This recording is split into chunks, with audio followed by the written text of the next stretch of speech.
Karen threw stick at Cyclist, then blamed them for speeding and got caught. The late afternoon sun hung low over Maplewood Lane, painting the quiet suburban street in hues of amber.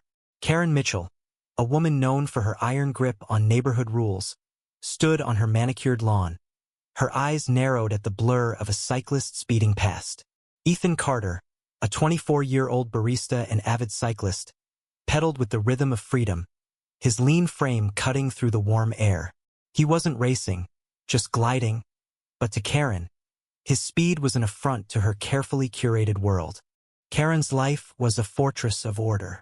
She chaired the Homeowners Association, enforced mailbox height regulations, and once reported a neighbor's dog for barking past 9 p.m. Her porch was a shrine to her authority, adorned with signs proclaiming, "Slow down," and "Respect our community." But Ethan, with his carefree grin and battered bike, was a crack in her perfect facade. She'd seen him before, weaving through the streets, ignoring her glares. Today something snapped. As Ethan rounded the corner, Karen grabbed a stick from her gardenia, gnarled branch from her prized azalea bush. Without a second thought, she hurled it into his path. The stick caught in his front wheel, sending Ethan sprawling onto the asphalt. His helmet skidded, his knee bled, and his bike lay twisted beside him. Karen froze, her heart pounding, but her mind raced to justify the act. He was speeding. He was reckless. He deserved it. "You could have killed someone," she shouted, storming toward him, her voice shrill with conviction. Ethan, dazed, pushed himself up, wincing. "What the hell, lady? You threw that stick." Neighbors began to gather, drawn by the commotion. Karen's face flushed, but she doubled down. "You were speeding. This is a family street. You think you can just tear through here?" Her words were a shield, deflecting blame, rewriting the story in her favor. Ethan's eyes burned with disbelief. "I was going maybe 15 miles an hour. You attacked me." The crowd murmured, some nodding at Ethan's scraped hands, others glancing at Karen's trembling grip on her garden gloves. She felt their stares, the weight of judgment, but she couldn't back down. Not Karen Mitchell, the guardian of Maplewood Lane. She pointed at Ethan, her voice rising. "You're a menace. I'm calling the police." The call was made, and soon, Officer Daniels arrived, his notepad ready. Karen spun her tale with fervor. A reckless cyclist endangering children, her heroic attempt to stop him. Ethan, still shaken, told his side, his voice steady but laced with frustration. The officer's eyes flicked between them, then to the stick lying accusingly on the ground. "Anyone see what happened?" Daniels asked the crowd. Silence hung heavy until a small voice broke through. "I did."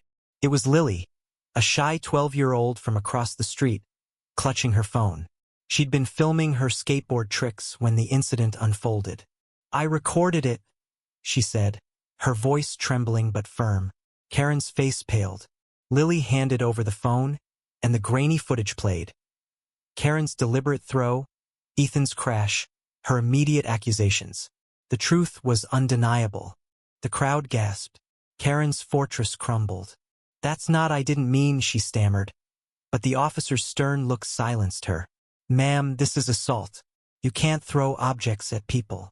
Ethan, rubbing his bruised arm, looked away, not triumphant but exhausted. The neighbors' whispers grew louder, their eyes no longer deferential but disdainful. Karen, the self-appointed queen of Maplewood, was exposed. As Officer Daniels took her statement, a new figure emerged from the crowd. Mrs. Delaney, an elderly widow who rarely left her home. Her voice, frail but piercing, cut through the tension.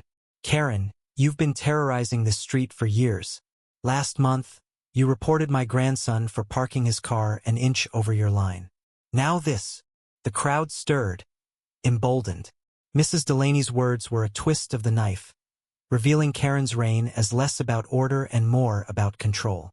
Her neighbors, once compliant, now saw her clearly. Karen's world unraveled. The police issued a citation, and whispers of a lawsuit from Ethan's family began to circulate. But the real punishment was social. Neighbors stopped waving. Her signs were ignored. Her porch, once a throne, felt like a cage. Ethan, meanwhile, healed slowly, his trust in the community fractured.